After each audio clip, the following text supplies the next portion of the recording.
Good evening and welcome to Sundays with Neelu. I hope you all are doing well. I'm doing well. Thank you so much for all your story responses on last week's story. My prayers and best wishes to all of you. So let's run to the story land where there is a story waiting for you. So, what is this week's story? This week's story is the tale of two vendors. So, once upon a time in a small village, there lived two vendors. Yeah, they both decide to sell their wares, their goods, small trinkets, bracelets, and a bit of utility items they would sell going around the village whole day. But it so happens that they both sell at the same time at the same place, so they lose out on customers. So they come to a common understanding, let's sell our goods at different timings. So both the merchants agree upon that. So one man is honest and the other man is dishonest. So the dishonest one, yeah, gets onto the street one day and he starts looking for customers. So as he keeps going, he sees an old lady and her granddaughter. The granddaughter is playing there, and she suddenly notices this vendor and his wares. So she sees a pair of trinkets on his, in his bag, hanging out of his bag, and she says, Grandma, I want those trinklets. So the grandmother says, Look, we don't have the money to buy those trinklets. So the girl keeps saying, No, but I love them so much, I want to wear them. So the grandmother says, Okay, fine, let's go and see if we have anything to give this man. So they get inside the house, and the grandmother finds an old plate. So she gets the plate and she calls for the vendor and she says, Can you please give us those trinklets? We will give you this plate. So the dishonest vendor looks at them and he says, This plate, it is so black. And he takes it in his hand and he rubs it and he sees that, it's full of soot. He rubs it and he sees that it's a gold plate. So he doesn't reveal the truth to them. He thinks if I reveal the truth, they will not believe. So and they may say, like, we want the gold plate back. You go away. Yeah. So he says, no, this plate is not worth anything. Maybe some other time. Like, no, I don't think I should be giving you anything for this plate. This is not worth a penny. And he leaves the plate there.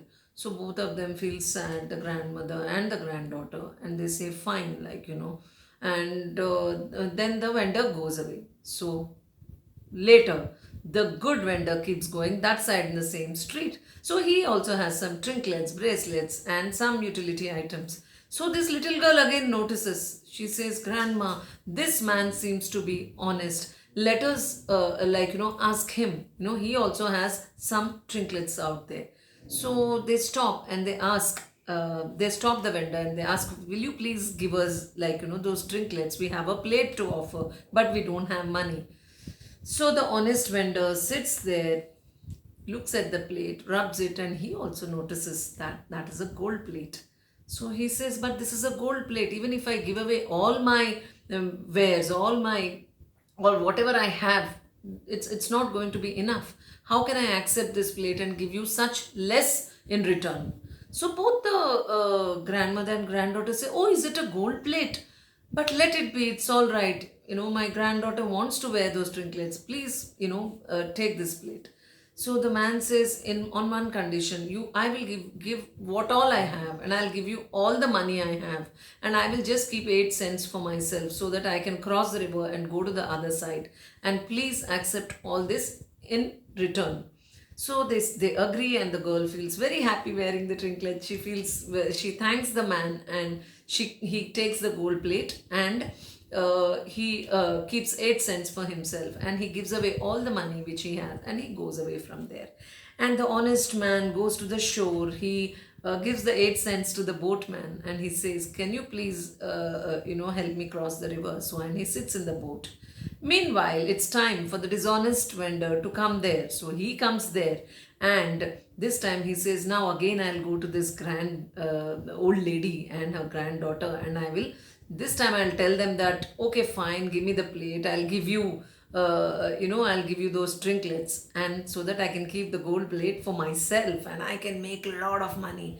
So he does this and he goes there and he sees the girl playing and wearing the trinkets. He says, where did you buy them from? She says, There was a man who came just now and he sold and he took our plate and he went. He says, How could you give away the plate? They say that you were lying to us. It was a gold plate. We showed it to you first. instead of feeling, instead of without any remorse, he just runs. He leaves his stuff there and he runs there. He starts running to the shore. He keeps shouting, "You're a thief, you have taken away my plate, you have taken away my plate." No apologies, nothing to the lady. He runs there and he keeps shouting, and but by then the boat leaves the shore and the man, the honest vendor, goes away. So the dishonest vendor sits there, beats his chest and starts crying and falls there, coughs up blood and dies.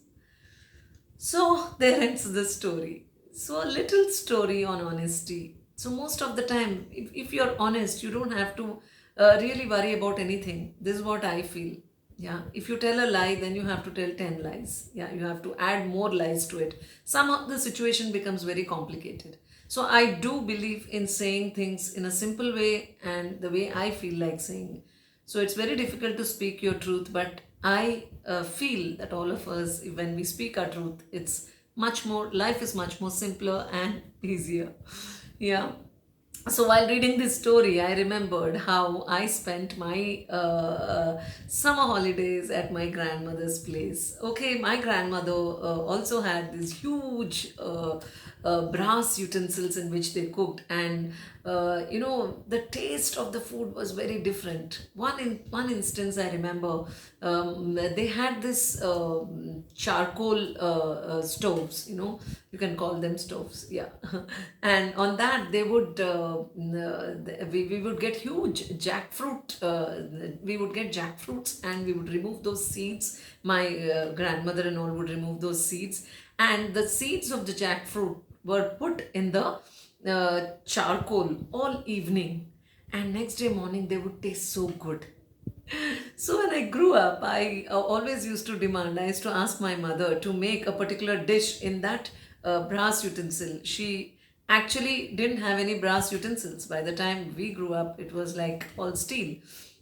So mother actually bought one and she made the food in that so that it tastes good. Even today I feel those utensils which are used, copper and brass utensils, and my I remember my father used to eat in silver plate. It's good for health, that's what they would say.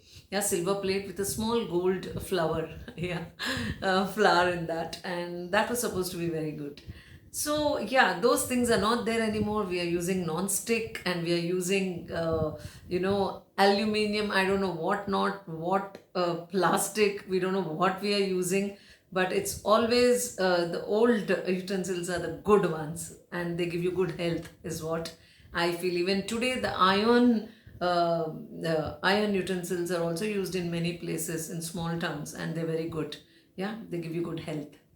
So, this is what I remembered. Thank you so much for your patience and enjoy your Sunday. I will see you again with a new story only on Sundays with Neelu next Sunday. Till then, keep smiling.